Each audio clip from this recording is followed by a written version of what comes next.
¿Cómo la Iglesia como institución y el cristiano como individuo pueden relacionarse con la política y el Estado? Hay mucho desconocimiento en la Iglesia local sobre este tema tan importante. Primero, me gustaría definir algunos conceptos.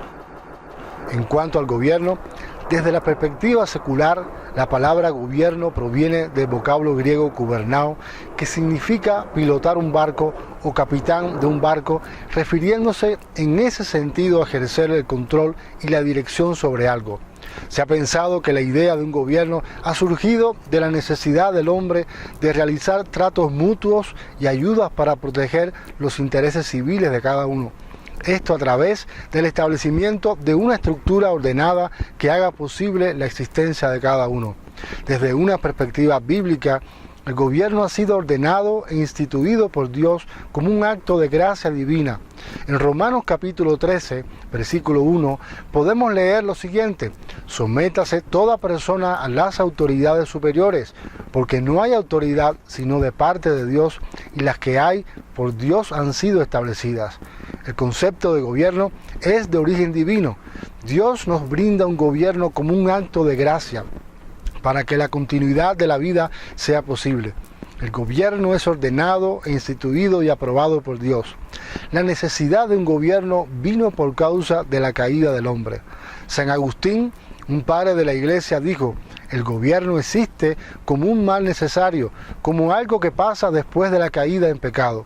El gobierno existe en primera instancia debido al pecado del hombre. Si no hubiera pecado, no habría sido necesaria la creación de un gobierno humano, ya que la idea primordial de un gobierno desde una perspectiva teológica es ejercer restricción contra el mal. También es dar la posibilidad al hombre en su pecado de tener la oportunidad de sobrevivir. Se ha dicho que la peor forma de gobierno no es el gobierno en sí mismo, sino más bien sería la anarquía total, donde todos hacen lo que les viene en ganas. En el principio y antes de la caída del hombre existía una teocracia. El hombre era gobernado por Dios hasta que decidió rebelarse al gobierno divino del Señor. Entonces, ¿cuál es la función del gobierno? Romanos capítulo 13, del verso 3 al 4, nos explica: porque los magistrados no están para infundir temor al que hace el bien, sino al malo. ¿Quieres pues no temer a la autoridad? Haz lo bueno y tendrás alabanza de ella, porque es servidor de Dios para tu bien. Pero si haces lo malo, teme, porque no en vano lleva la espada, pues es servidor de Dios, vengador para castigar al que hace lo malo. Los que gobiernan tienen la responsabilidad de hacerlo con rectitud, y la responsabilidad de los que son gobernados es ser obedientes a las autoridades, a menos que ellas se opongan en manera frontal a la palabra de Dios. Los cristianos estamos llamados, como en el primer siglo, a ser testigos activos de la verdad, a promover la rectitud, a convocar la justicia y el orden, a luchar contra la corrupción. ¿Por qué? Porque sencillamente hemos sido llamados por Dios para marcar la diferencia, recordando cada día las palabras de Jesús cuando afirmó: ustedes son la luz del mundo y la sal de la tierra. No obstante, a pesar de las directrices dadas por el Señor en su palabra a los gobernantes para guiar de una manera correcta y eficaz a las naciones, en la inmensa mayoría de los casos han determinado hacer todo lo contrario. Con una simple mirada a lo que ocurre actualmente en el mundo, podemos ver cómo imperan la mentira de nuestros gobernantes y líderes nacionales, la demagogia, la burocracia, la corrupción, la anarquía y la tiranía en el peor de los casos. Entonces, al notar esta lamentable realidad, surge una pregunta elemental: ¿puede el cristiano involucrarse en desobediencia civil? En todo tiempo debemos procurar hacer lo correcto delante de Dios, pero en caso de que el magistrado civil nos pida hacer algo en contra de lo que Dios nos demanda que hagamos, entonces sí nos tocaría desobedecer. Dice la palabra en Hechos, capítulo 4, del verso 18 al 20, y llamándoslo les intimaron que en ninguna manera hablasen ni enseñasen en el nombre de Jesús, Mas Pedro y Juan respondieron diciéndole: juzgad si es justo delante de Dios obedecer a vosotros antes que a Dios, porque no podemos dejar de decir lo que hemos visto y oído. Hay un principio básico: debemos obedecer a los magistrados civiles y a las autoridades, en tanto el magistrado civil no nos ordene hacer algo que Dios prohíba o simplemente que nos prohíba hacer algo que Dios nos manda. Quiero repetir este principio básico. Debemos obedecer a los magistrados civiles y a las autoridades, en tanto el magistrado civil no nos ordene hacer algo que Dios prohíba o simplemente que nos prohíba hacer algo que Dios nos manda. ¿Qué hacemos si vemos a un magistrado civil o autoridad ser injustos en sus decisiones? ¿Qué pasa si el gobierno se convierte en un instrumento de maldad?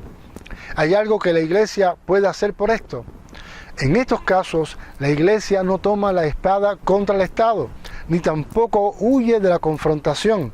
Aquí es cuando la iglesia es llamada a ser la voz profética de Dios, denunciando el pecado de sus gobernantes y anunciando las verdades del reino sin temor.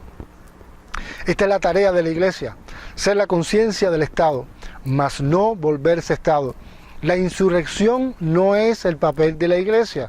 Nunca la iglesia debe ir contra el Estado con violencia. Siempre recuerdo el ejemplo que nos da la Biblia de Juan el Bautista. ¿Por qué le cortaron la cabeza a Juan? La respuesta es sencilla: porque Juan le decía a Herodes: no te es lícito tener la mujer de tu hermano.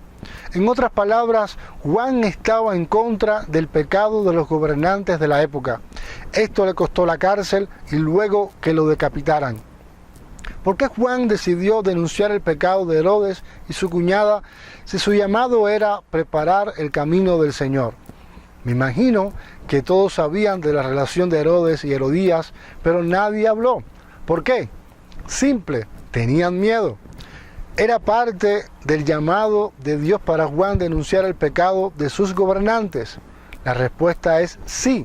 El mensaje principal de la predicación de Juan era llamar al pueblo al arrepentimiento por sus pecados. Me imagino que no faltaron aquellos que le dijeron: habla de todo lo que quieras, pero no te pongas a decir nada sobre tus gobernantes. Te puede ir mal si lo haces. Cada cristiano es un profeta de Dios que tiene la responsabilidad de proclamar la verdad del Evangelio ante un mundo que se pierde en pecado. Algo que debemos tener claro es que la iglesia y el Estado se relacionan entre sí, pero sus funciones deben permanecer separadas. Han sido concebidas por Dios para que actúen con propósitos diferentes. La iglesia ha sido concebida para guiar espiritualmente a las naciones, discipulándolas en los principios de Dios. Por otra parte, el gobierno tiene la función de juzgar con justicia para detener el mal de una nación.